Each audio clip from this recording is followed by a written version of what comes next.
இலங்கையில் ஒழுங்கமைக்கப்பட்ட குற்றச் செயல்கள் 2024 ஜனவரி மாதம் முதல் நாடு முழுவதும் 1,100க்கும் மேற்பட்ட வன்முறை சம்பவங்களில் ஒழுங்கமைக்கப்பட்ட குற்றங்களுடன் தொடர்புடைய துப்பாக்கிச் சூட்டு சம்பவங்கள் காரணமாக 66 பேர் உயிரிழந்துள்ளனர்.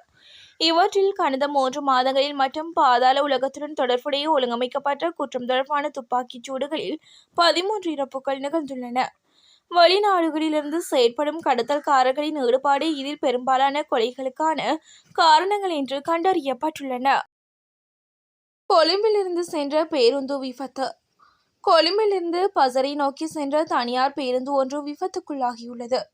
குறித்த விபத்து இன்று காலை 6:30 மணியளவில் இடம்பெற்றுள்ளது. இந்த விபத்தில் 13 பயணிகள் காயமடைந்து வைத்தியசாலையில் அனுமதிக்கப்பட்டுள்ளதாக தெரிவிக்கப்படுகிறது. கொழும்பிலிருந்து பசறை நோக்கி பயணித்த தனியார் பேருந்து ஒன்று பசறையில் உள்ள 10வது மைல்கல் பகுதியில் விபத்துக்குள்ளாகியுள்ளதாக காவல்துறையினர் தெரிவித்தனர்.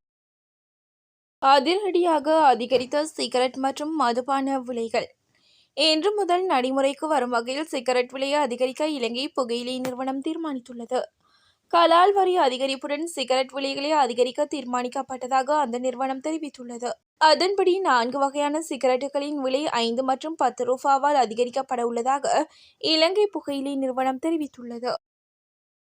நாடாளுமன்றில் பெண் பணியாளர்களுக்கு நேர்ந்த கதி. நாடாளுமன்றத்தின் பெண் பணியாளர்களுக்கு தவறான முறையில் தொல்லை கொடுத்த 3 பணி நீக்கம் செய்யுமாறு சபாநாயகர் ஜகத் விக்ரமரத்ன உத்தரவிட்டுள்ளார்.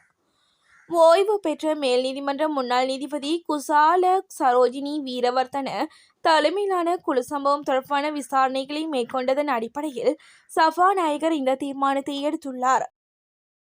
ஞானசார தேரர் சிறைச்சாலை வைத்தியசாலையில் அனுமதி.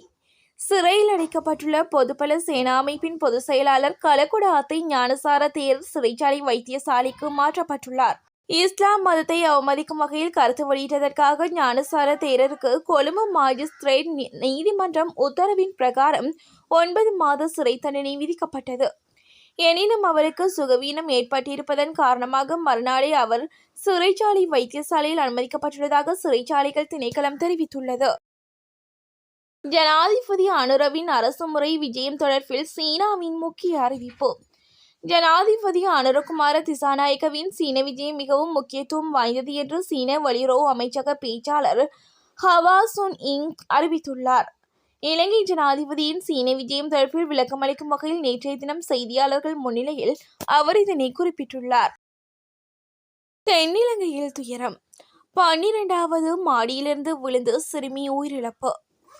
பொருளையில் உள்ள 24 மாடி அடுக்குமாடி குடியிருப்பின் 12வது மாடியிலிருந்து விழுந்து 16 வயது சிறுமி ஒருவர் உயிரிழந்துள்ளதாக காவல்துறையினர் தெரிவித்தனர்.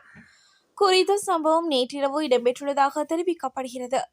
விபத்தில் படுகாயமடைந்த சிறுமி கொழும்பு தேசிய வைத்தியசாலையில் அனுமதிக்கப்பட்ட பின்னர் உயிரிழந்துள்ளார்.